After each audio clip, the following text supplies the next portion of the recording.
हरकत का सुन के तो मेरी समझ में नहीं आ रहा मैं आपसे क्या कहूँ। मुझे तो खुद इतनी शर्मिंदगी हो रही है उसकी इस हरकत पे।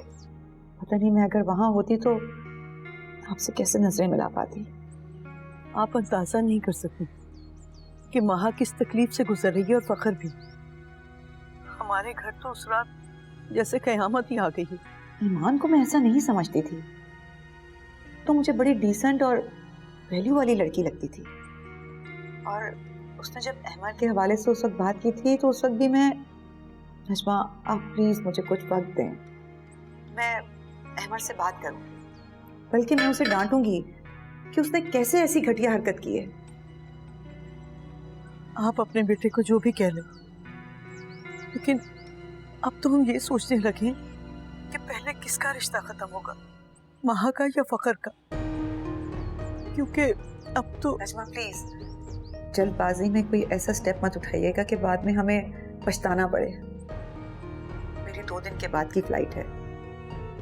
आप यकीन जानिए अगर अहमद ने महा के साथ इंटेंशनली कोई गलत हरकत की है तो मैं उसे खुद सजा दूंगी, और अगर ये सब उससे अनजाने में हुआ है या किसी के बहकावे में हुआ है तो मेरे ख्याल से हमें इस बात पे सोचना चाहिए। बच्चों की गलतियों को ठीक करना बड़ों का फर्ज है। ये हमारे बच्चों की जिंदगी का सवाल है। जी, खुदा हाफिज।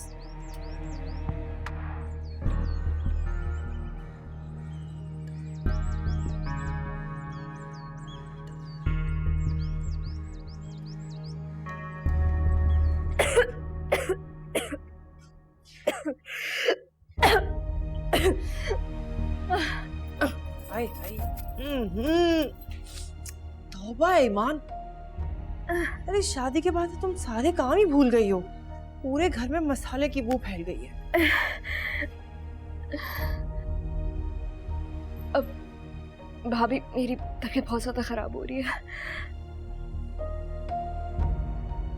ये तुम लोग आजकल की लड़कियां ना, बच्चे पैदा करने हैं तो एहसान करके। अरे दुनिया में कोई नया कारनामा नहीं करने जा रही, ऐसी हालत में ऐसा ही होता है। अच्छा खाना बना लो तो जरा फ्रेंच फ्राइज बना देना। वो टीपू बहुत जिद कर रहा है सुबह से, फ्रेंच फ्राइज खाने हैं। ठीक है, जल्दी से बना देना।